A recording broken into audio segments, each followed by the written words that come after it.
दोपहर का सूरज खिड़की से अंदर आ रहा था।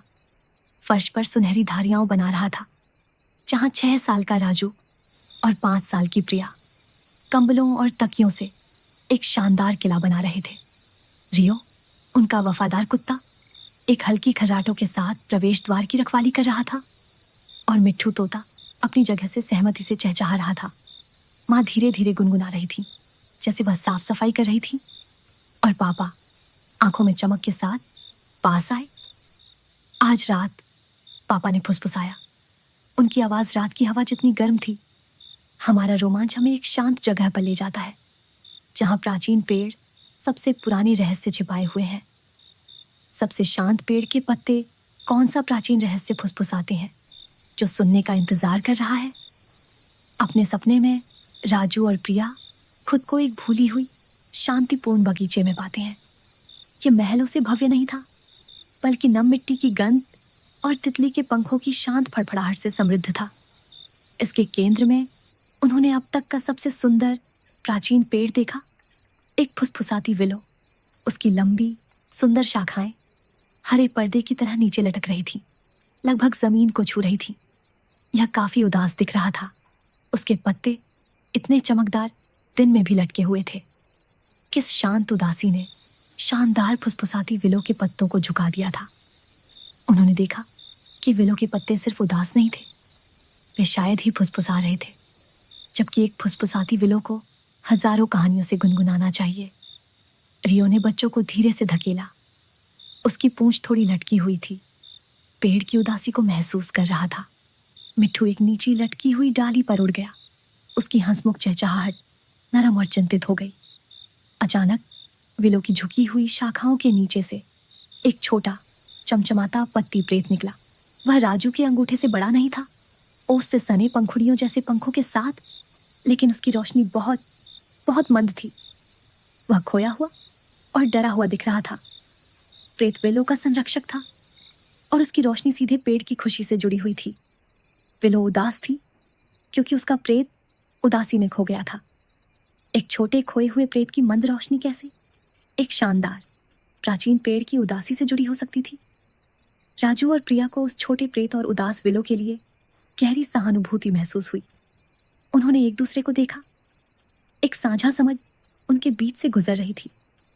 उनके दिल करुणा से भरे हुए उन्हें मदद करना चाहते थे।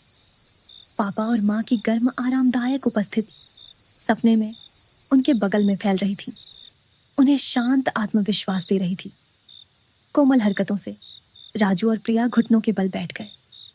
उन्होंने प्रेत को पकड़ने की कोशिश नहीं की, बल्कि इसके बजाय उन्होंने धीरे से उसके छोटे पैरों के चारों ओर कुछ गिरे हुए सूखे पत्तों को हटा दिया। एक छोटी नरम जगह बनाई। उन्होंने एक बहुत ही कोमल सुकून देने वाली धुन गुनगुनाई, एक लोरी जो उनकी माँ अक्सर तब गाती थीं जब वे उदास महसूस करते थे। रियो पास में लेट गया। उसकी शांत उपस्थिति एक आराम थी। मिट्ठू प्रेत के चारों ओर उड़ गया। उसके कोमल पंख एक हल्की हवा चला रहे थे। सहानुभूति का कौन सा कोमल कार्य एक छोटे से प्रेत की मदद कर सकता था और एक विशाल उदास पेड़ पर मुस्कान वापस ला सकता था। जैसे ही वे गुनगुनाते रहे और जैसे ही सूखे पत्तों को हटाया गया, छोटे पत्ती प्रेत की रोशनी टिमटिमाने लगी, फिर धड़कने लगी, तेज और तेज होती गई। उसके पंख नई खुशी से चमक उठे और उसने एक छोटा जॉयस नृत्य किया। जैसे ही प्रेत ने अपनी रोशनी वापस पाई, शानदार फुसफुसाती विलो ने आह भरी, उदासी में नहीं बल्कि राहत में। उसकी लंबी सुंदर शाखाएं धीरे धीरे उठने लगी और उसके पत्ते एक बार फिर प्राचीन खुशहाल कहानियों के साथ फुसफुसाने और सरसराने लगे।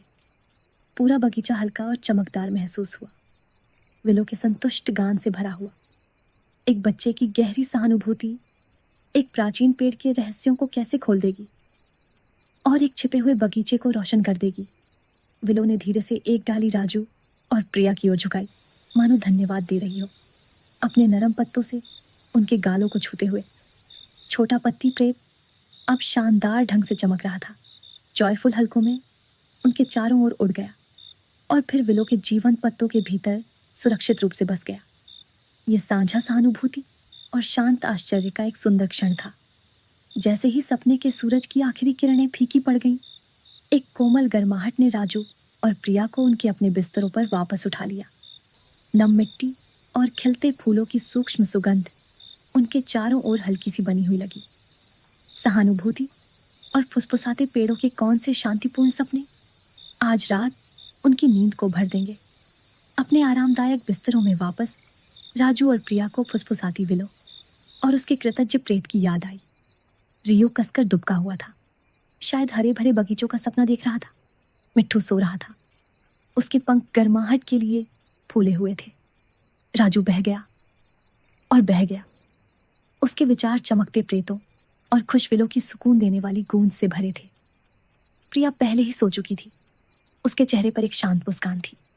रियो गहरी शांतिपूर्ण नींद में था और मिट्ठू स्थिर और संतुष्ट था। राजू, प्रिया, रियो और मिट्ठू सभी शांति से सो रहे थे। उनके सपने सहानुभूति की शांत खुशी से गर्म थे, जिसने एक प्राचीन पेड़ पर मुस्कान लाई और एक फूले हुए बगीचे में रोशनी भर दी। शुभ रात्रि सहानुभूतिपूर्ण दिलों, चैन से सो जाओ।